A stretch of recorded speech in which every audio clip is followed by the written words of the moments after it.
Ronjenje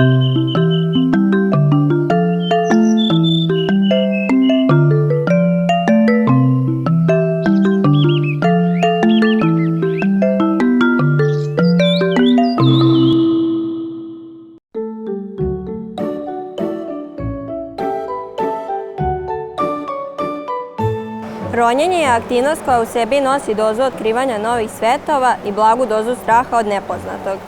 Prvi zapisi o roniocima potiču još iz doba Aleksandra Makedonskog, koji ih koristio kao ratne izviđače. Da bismo saznali nešto više o ronjenju, pomogli su nam ronilac Aleksandar Savićević i učenici članovi asocijacije učeničkih parlamenata osnovnih i srednjih škola Sremske Mitrovice.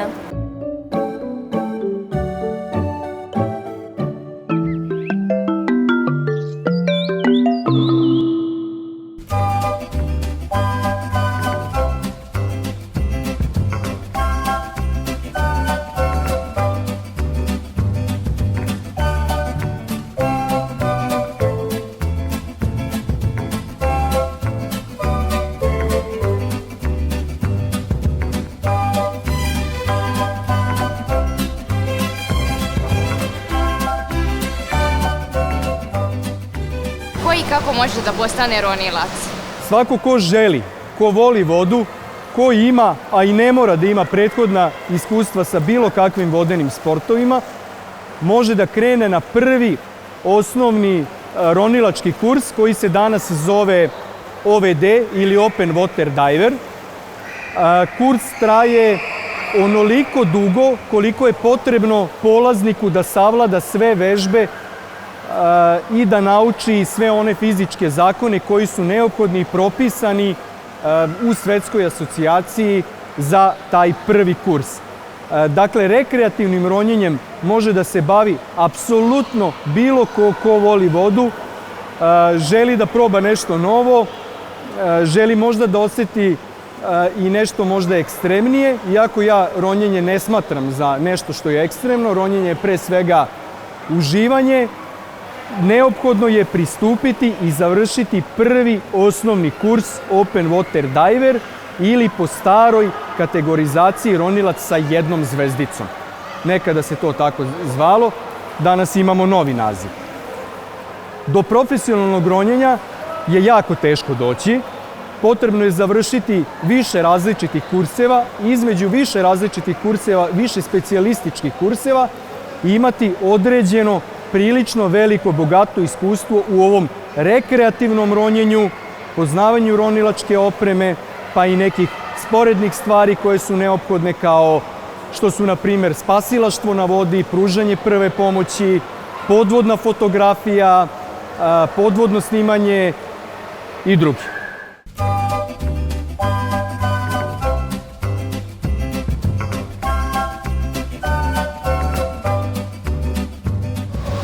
Kako ste vi postali ronilac i gdje ste sve ronili? Ja sam prilično davno postao ronilac. Svoju karijeru sam počeo, evo baš ovde gde se danas nalazimo, ne na ovom bazenu jer još uvek nije postojao tada, ali ovde blizu na reci Savi, u ronilačkom klubu Žuta Foka. Tada sam prvi put kao veliki ljubitelj vode, vodenih sportova, ali i arheologije, podvodne arheologije, želeo sam da to spojim. I prvi put sam zaronio, što je bilo jako davno. Kasnije sam pristupio kursevima po različitim asocijacijama. Danas sam nosilac 4 različite internacionalne licence i licence za tehničkog ronioca, odnosno za profesionalnog ronioca koji radi i obavlja neke zadatke tehničke prirode pod vodom. Ronio sam na mnogim morima, jezerima, rekama, čak i u podzemnim pećinama koje su ispunjene vodom. U cilju istraživanja ronio sam i u cilju popravki, servisa, različitih podvodnih ventila, oplata broda i tako dalje. Što se lokacije tiče, ima jako puno lepih mesta.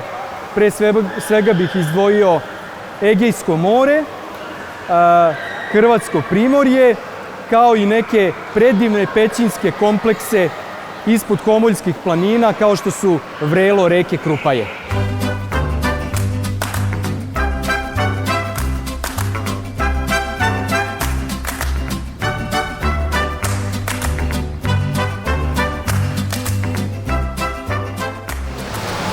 možete da budete pod vodom bez vazduha?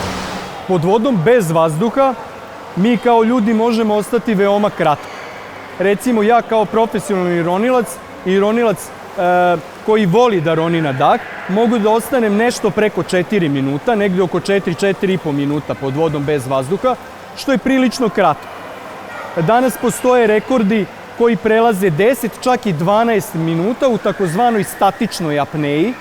Apneja je jedan proces kada mi ne vršimo razmenu gasova, znači kada ne dišemo, kada zadržimo dah i u statici, znači kada ronilac samo legne na vodu i opusti se, u nekom stanju hibernacije, da to tako nazovem, profesionalac koji se time bavi može izdržati čak i preko 12 minuta.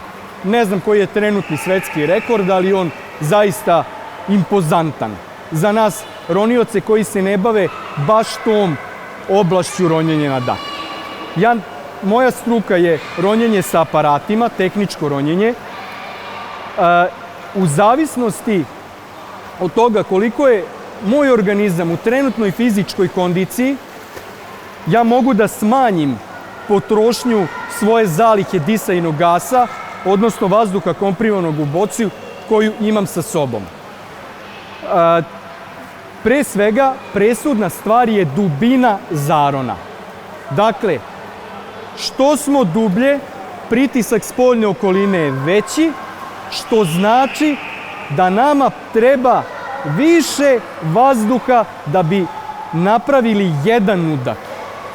Dakle, količina vazduha koja mi treba za jedan udah na površini, duplo više će mi trebati na 10 metara, a 3 puta više na 20. I tako dalje eksponencijalno. Svakih 10 metara meni treba duplo više vazduha da bi napunio svoja pluća i ostvario jedan udah. Ove boce ispred vas su napunjene na 200 bara, na neverovatnih 200 bara, što znači praktično ovdje imamo 12 litara puta 200 bara. To je 24.000 kubnih metara vazduha. To je impozantna količina vazduha na površini.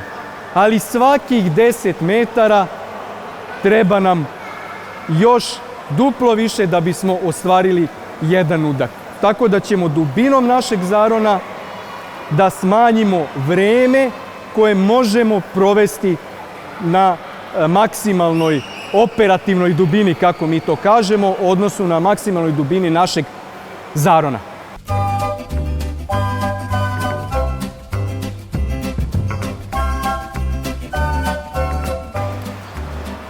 Još jedna, ništa manje važna i ništa manje široka oblast u ronjenju je spašavanje na vodi i spašavanje pod vodom. Postoje posebni ljudi koji su specijalizovani za ove oblasti, spasioci na vodi i spasioci pod vodom. Ja o tome mogu puno da vam pričam, ali mnogo bolje će vam reći moj veliki prijatelj Đorđe Nedeljković, koji je profesionalni spasilac na vodi i profesionalni ronilac. Đorđe, izvoli. Hvala Aleksandre. Ćao drugari, kao što ste čuli, ja sam Đorđe i bavim se spasilaštvom na vodom, kao i pod vodom. Dakle, ronjenje i spasilaštvo su dve usko povezane discipline koje se na prvom mjestu bave očuvanju ljudskog života, a to je nešto najdragocenije na planeti, ako se slažete. Dakle, da bismo spasili ljudski život, nama je potrebno da znamo da spašavamo ljude, da pružamo prvu pomoć, a naravno treba da znamo i da ronimo. Jer svaki utopljenik uglavnom završi ispod vode, što znači da ronjenje na dah, ono što vam je Aleksandar pričao, zapravo nama daje veliku prednost u pretrazi terena pod vodom, kako bismo našeg utopljenika našli i vratili ga u život. Dakle, o spasilaštvu mogu mnogo puno da vam pričam, kao i Aleksandar o ronjenju, ali ono što je jako bitno za vas da znate jeste da obuke za svakog dobrog plivača i svakog ko želi da pomaže čoveku može da počne sa treningom od svoje 16. godine. Ne može da dobije zvaničnu licencu i da samostalno obavlja posao spasioca na vodi, ali može da počne sa treningom i da stekne dovoljno i veliko i bogato znanje koje će da mu posle u budućnosti, iako se ne bude bavio granom spasilaštva, zapravo zna da na nekim terenima gdje god budete odlazili na more, jezero, reku, možete da nekom spasite život iako ne bavite se tim poslom. Dakle, mladi moji spasioci od 16 godina krenu lepo da treniraju, pa kada napune 18 dobiju licencu i onda se bave granom koja se zove spasilaštvo na vodi. Oni se time bave isključivo svojim sopstvenim znanjem i svojom sopstvenom kondicijom koju imaju u sebi. Naravno, tu postoji niz oprema koje nama to olakšavaju, a to su spasilačke bove, razne spasilačke tube i ostala sredstva koja su lični deo spasilačke opreme i koji dovodi nama situaciju mnogo lakšom kako bismo spasili nečiji život.